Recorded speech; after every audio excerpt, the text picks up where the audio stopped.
Please, I'm begging you, Kevin. Go visit Elizabeth and see how she's doing. Would you quiet down? I'm at a crucial point where I might actually become the manager. If this messes up my chance for promotion, what are you going to do about it? We could be stuck living like this forever. I don't mind that at all. I was planning to start working part-time anyway, and that would let me think about what's next for Elizabeth. But Kevin just kept saying, "You don't understand anything." My sister-in-law, Sarah, then said to me, "Emily, doesn't that sound a bit off? We need more data to make such a definitive statement." So, what should I do? When I asked, the two of them looked stern. Sarah replied, "Regardless of the reason, if she's being given such unclear medication, we need to sort that out first." Got it. But what can I do? Then Sarah said, Call an ambulance. "An ambulance?" Please, Emily, that's your job. My brother David said that to emphasize his point to me. While you do that, we'll look into this doctor. Yeah, for my lovely niece, I won't rule out any means necessary. My name is Emily. I'm 37. I live with my husband Kevin and our daughter Elizabeth. Kevin and I were colleagues and have been married for 13 years. With Elizabeth starting middle school this spring, I was thinking of working part-time and changing our lifestyle a bit. We thought we were living fairly peaceful days. Yes, up until very recently. Mom, my leg hurts. One day during the spring break, Elizabeth came back from outside and suddenly said that, "My goodness, what happened?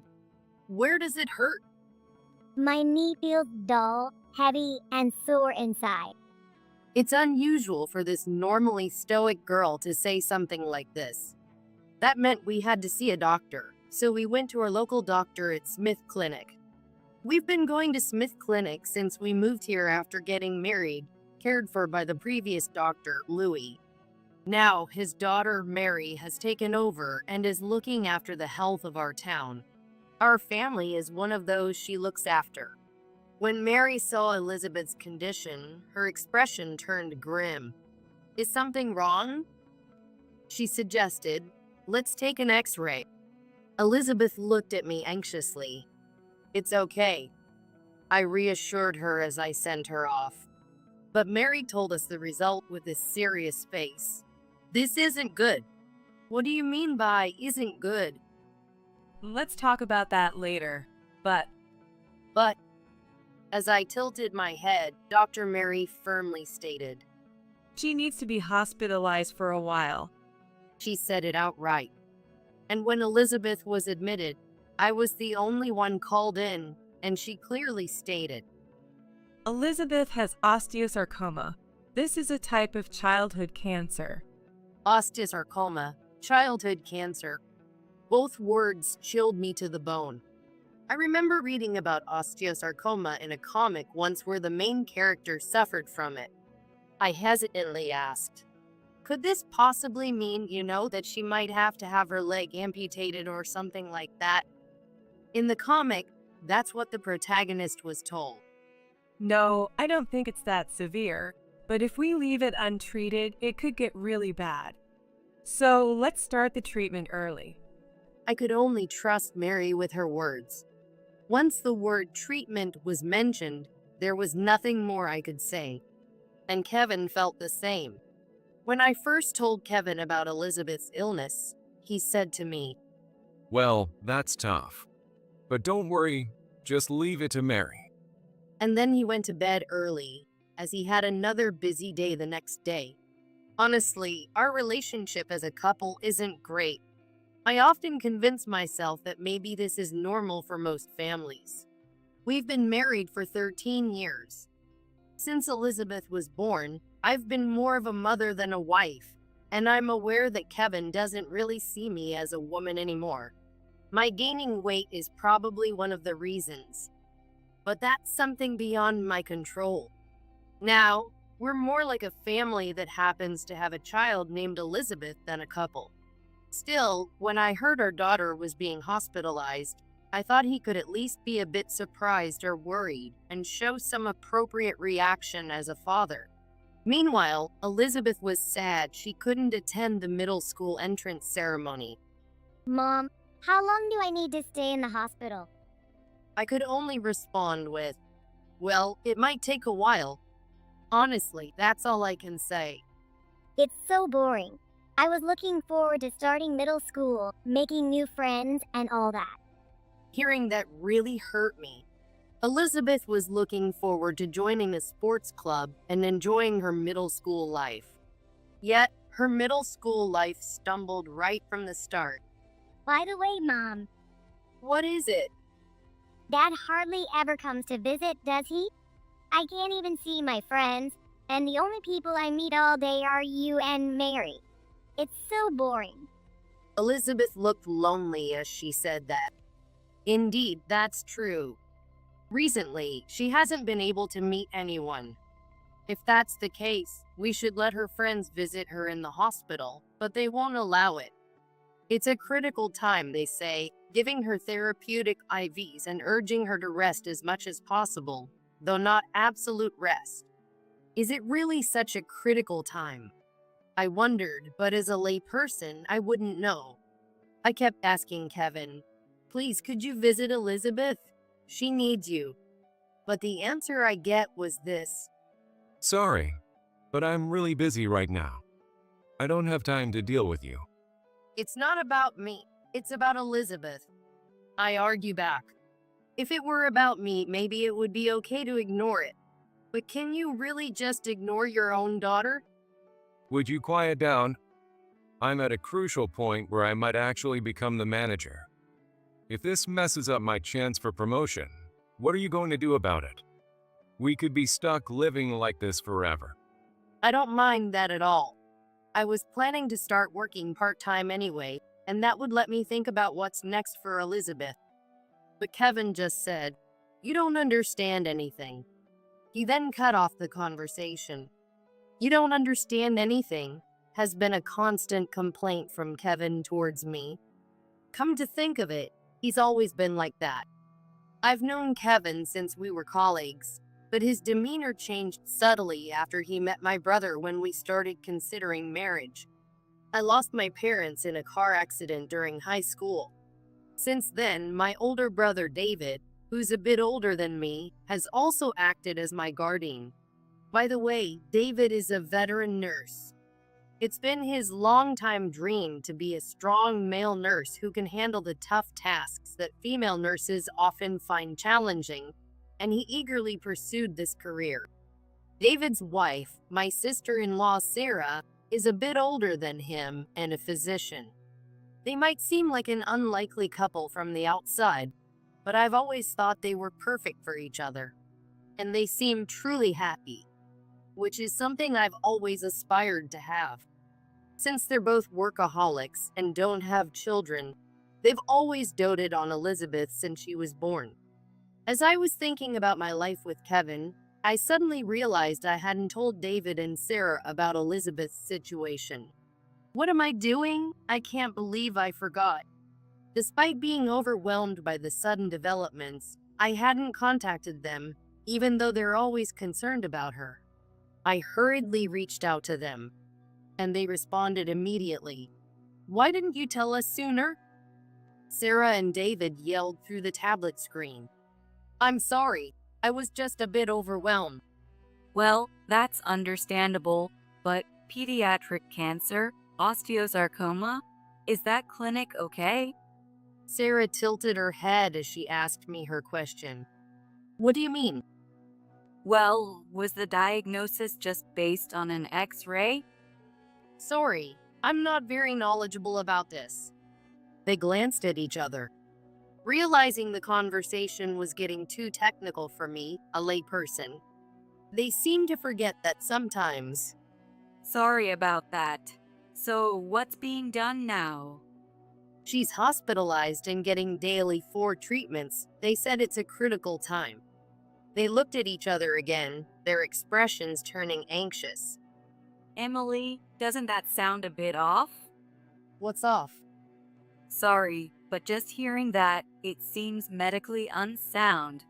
I tilted my head, wondering if that's really the case. Basing a diagnosis of pediatric cancer or osteosarcoma on just an X-ray is odd. What about blood tests, CT scans? You need various data to make such a diagnosis. Yeah, my brother chimed in.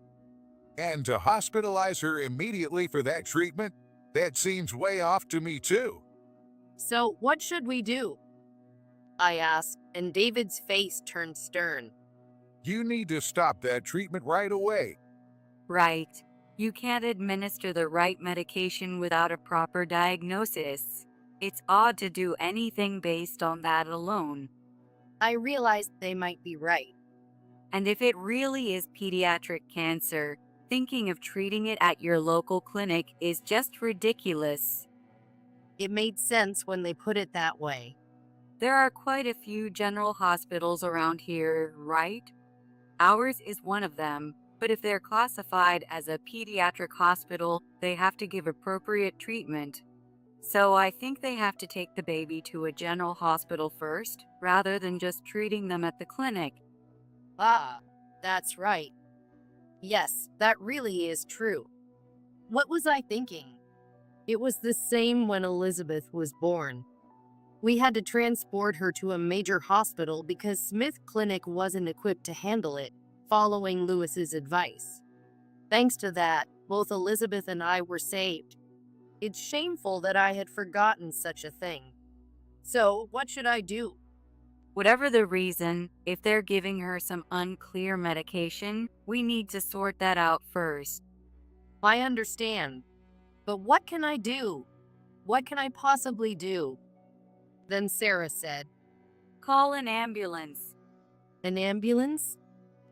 Even from a small clinic like ours, it's common to send an ambulance to a major hospital if they can't handle it. Please, Emily, that's your role. David urged me. In the meantime, we'll investigate this doctor. The word investigate made me pause. What does that mean? Right. For our dear niece, we won't choose our means. She's like a daughter to us. How can we not help in such a situation? Hearing this from David and Sarah, tears rolled down my cheeks unexpectedly. I'm sorry. Thank you so much. It's okay. By the way, how is Kevin doing? I tilted my head at Sarah's words. Well, His own daughter is going through a crisis, and he isn't doing anything? Kevin is at a critical point where he might become a manager, and he's overwhelmed. He hasn't even come to the hospital. The two exchanged looks, seeming to come to an understanding. Anyway, you need to call 911 to get Elizabeth transferred to our hospital. Understood. And I hurried to Smith Clinic and went to Elizabeth's room. But when I opened the door, I was confronted with the sight of Elizabeth looking utterly exhausted. What happened? As I reached for the nurse call button, I remembered our earlier conversation. Right, 911. I called from the hospital. Excuse me, this is Smith Clinic, but something is wrong with my daughter. There was confusion on the other side of the phone, wondering why I was calling from the clinic itself. Please, I beg you. Please, please. My desperate repetition seemed to convey the urgency. The ambulance arrived shortly after, and just as it arrived, another car pulled up. It was Sarah's. From the hospital window, I saw the ambulance pull up to the front of Smith Clinic, its sirens fading. Paramedics emerged from the ambulance. I waved frantically from the window. Over here! Over here! Responding to my signal, the paramedics started towards the hospital. What is this? What in the world? A nurse from the clinic rushed out. Following her, Sarah, still in her lab coat, hurried towards us. It's an emergency. She rushed into a room as she said that. Sarah, it's Elizabeth. Emily, how's Elizabeth? Sarah immediately went to Elizabeth's side, and upon seeing the forebag, her face filled with shock. She quickly removed the injection needle from Elizabeth's arm, checked her pulse, eyes, and various other signs, and briefly explained the situation to the paramedics. Understood. This is serious. We need to hurry. The paramedics nodded and placed Elizabeth on the stretcher. Then, hearing the commotion, Mary rushed into the room. What are you doing? Why is there an ambulance here? And why Elizabeth? Who are you? How can you do this without my consent, her primary physician? Mary blurted those words out all at once, and then glared sharply at both me and Sarah. Not to be outdone, Sarah glared back at her and declared, I am this woman's, Emily's, sister-in-law and Elizabeth's aunt. I am also a doctor at Central Hospital. At these words, Mary visibly shook. The symptoms Elizabeth is showing now are clearly due to an overdose from this drip. What were you thinking administering such a thing? Mary's complexion changed upon seeing the forebag in Sarah's hand. What's going on here? I asked Sarah about it.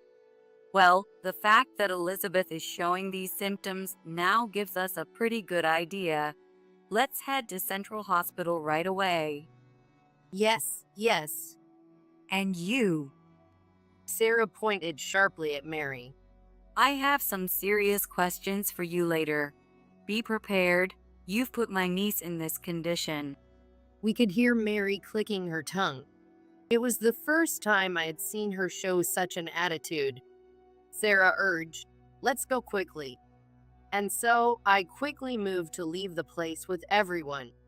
But as I passed by Mary, I definitely heard her mutter, All this support, yet you can't do anything yourself. It was a low, resentful voice. She thought that about me. Let's go. Urged by Sarah, I boarded the ambulance. Soon after arriving at the emergency department of Central Hospital, Elizabeth was immediately treated, and her lethargic state quickly improved. Why was she given such a large dose of this? Both the paramedics and the doctors were astonished upon seeing the forebag that had been brought in. It was a fluid used during treatment, but not meant to be administered all day long. Admitted right away and continuously given this?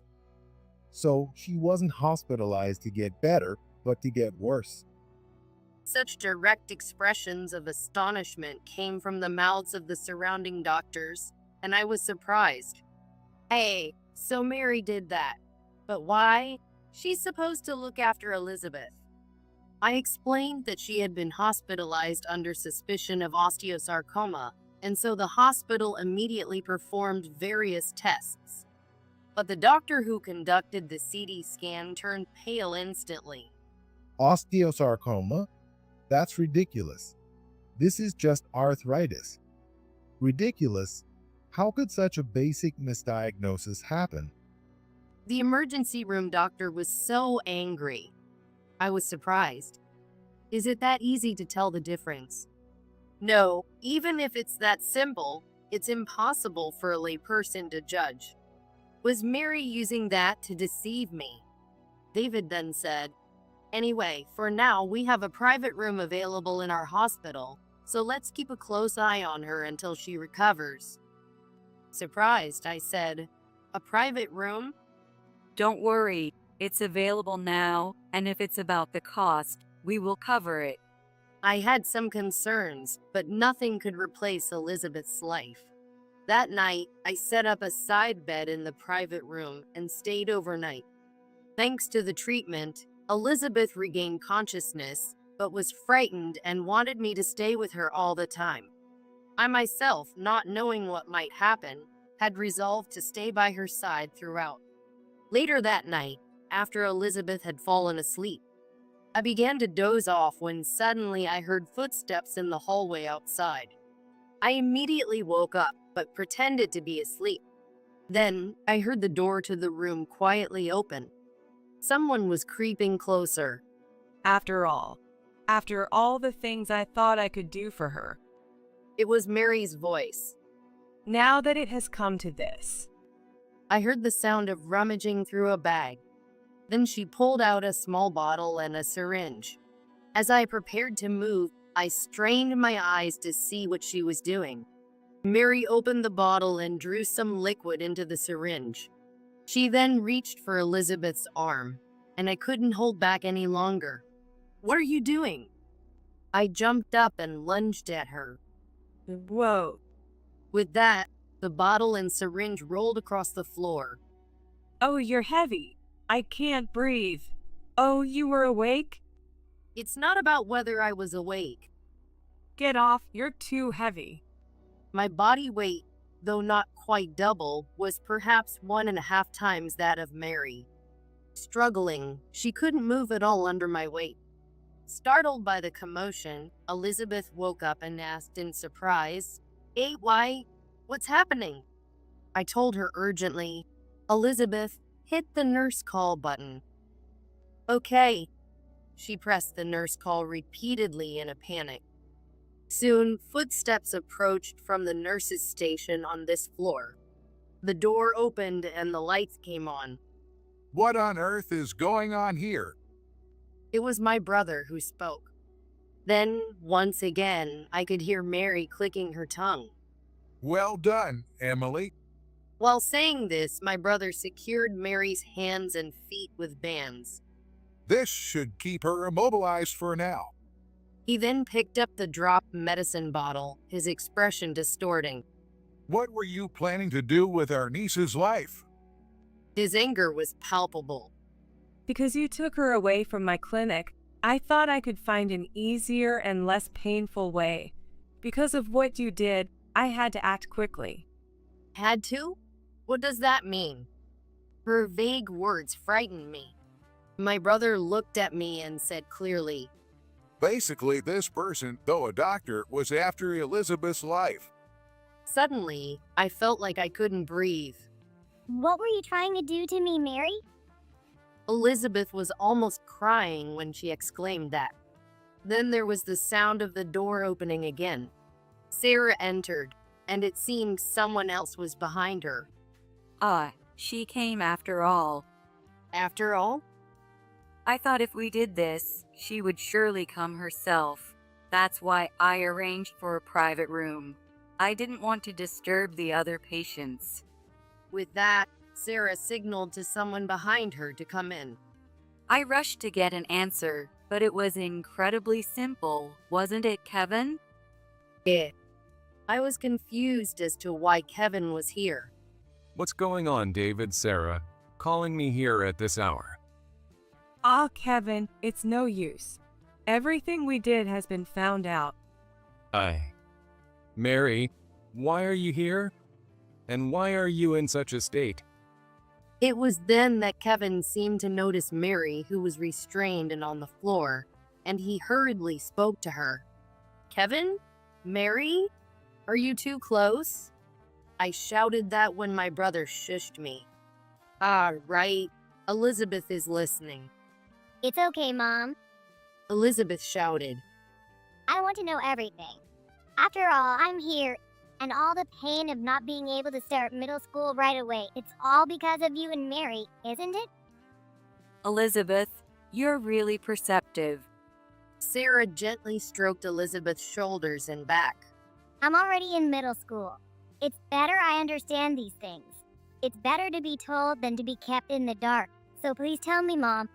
I was at a loss, and frustrated with myself for being so helpless. Sarah then confronted Mary with the medication she had picked up.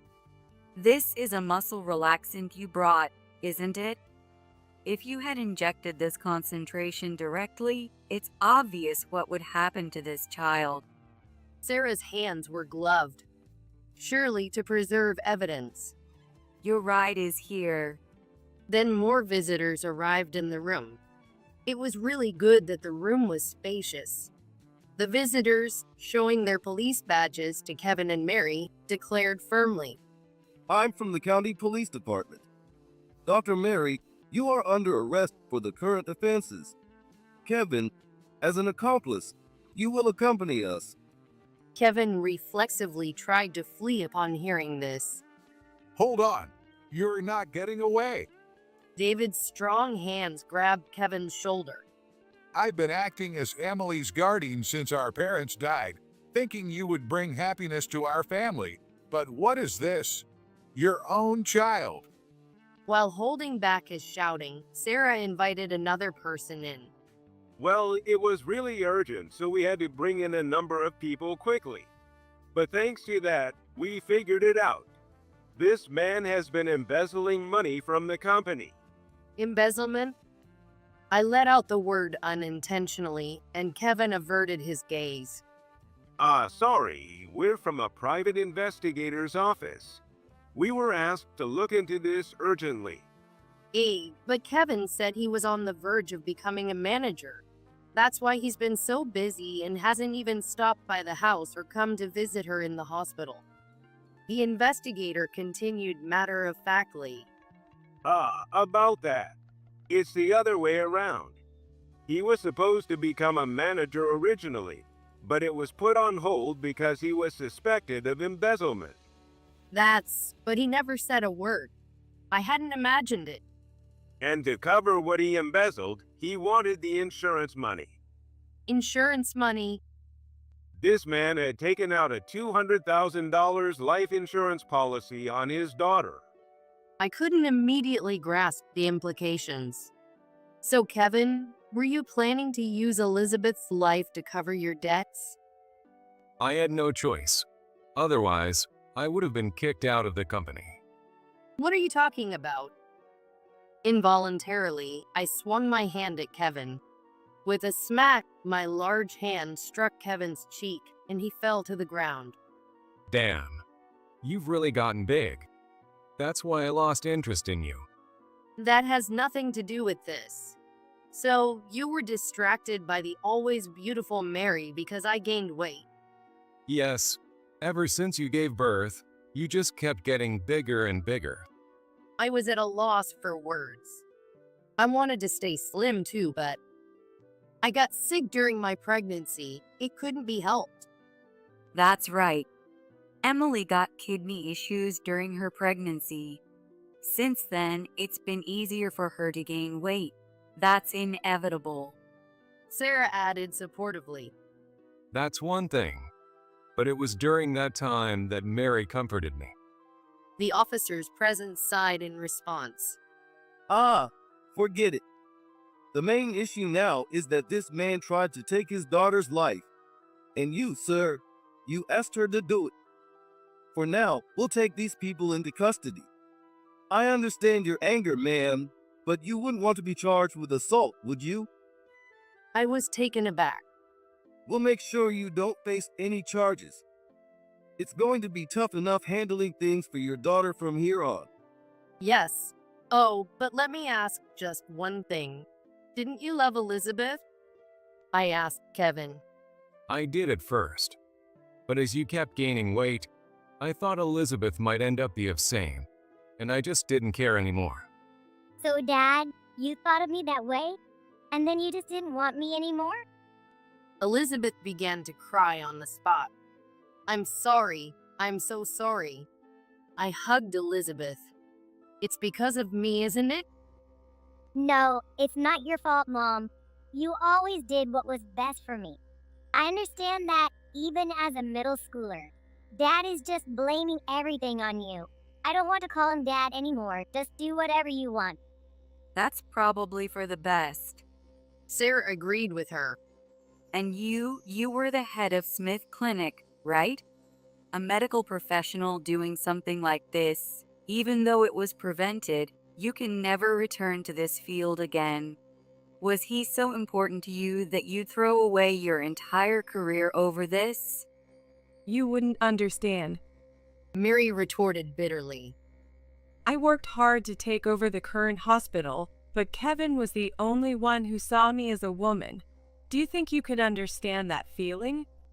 There's no way I could. I'm not you. I made an effort, unlike you. I really tried to approach her. David and Sarah nodded to each other. Mary groaned and then fainted on the spot. Sarah checked Mary's pulse and condition. She then said, "She's stable," and allowed the police to take her away. Then I turned to Kevin. "I'll have a lawyer handle the divorce papers. We don't matter to you anymore, right? If we don't matter, then let's never interact again. Oh, and I'll be taking alimony and child support for raising her, all in one lump sum."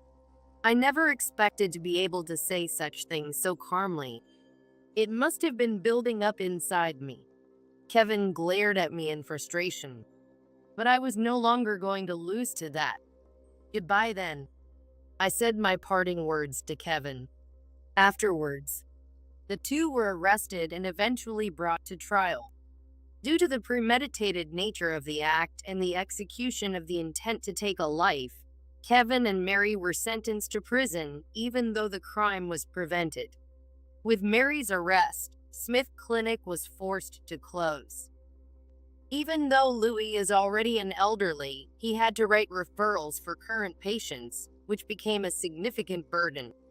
I'm truly sorry for what you've had to endure. No, Mary has been a help to us for a long time. How did it come to this? Perhaps I expected too much from her. Louis murmured sadly. Though it was difficult to accept, Louis made sure to pay the compensation owed. It's going to be tough for both of you from here on out. Since we're closing the clinic anyway, we'll make some money off the equipment sale. That's what Louis told me. Kevin was also convicted. Though he was not the executioner but the instigator, he complained, "A prison sentence is too harsh." Unfortunately, under the law, instigation is considered complicity. He received a prison sentence. Initially, it was Kevin's idea, and without him, Mary would likely not have strayed. This case, being an attempted insurance murder of his daughter, made the local news. Being a victim myself, it became difficult to continue living in this area. During this time, Sarah and David suggested, "Why don't we move away?" Actually, we were thinking of serving in rural healthcare for a while. I'm a doctor, and David is a nurse, so it's a perfect fit. We were planning to move far away eventually, but the timing just never worked out. How about coming with us? They invited me like that. Perhaps the scandal made it uncomfortable to stay at the hospital. Their offer reflected a kindness that didn't need to be explicitly stated. So I took them up on it. After a while, we moved to a distant state. Though it was a rural area, a shopping mall was just an hour's drive away. It turned out that this area had been without a successor to the local clinic, and there was no doctor for a while. Having a reliable place in town was significant, especially since not everyone can drive, particularly in areas with many elderly people. The loss of Smith Clinic, where Mary worked, was a significant blow to the community. Once my brother and his wife settled into the new clinic, I was hired to manage the office. Initially, they couldn't offer much salary due to my lack of experience, but that was fine. Having any job was a blessing, given my plans to start part-time work. With the addition of alimony and child support, I could comfortably raise my daughter. Elizabeth's health also returned, and she grew taller rapidly. It seems the arthritis was related to growing pains. How they exploited that. Now she's thriving in the sports clubs of this sparsely populated area. With my new family, I hope for a peaceful life ahead.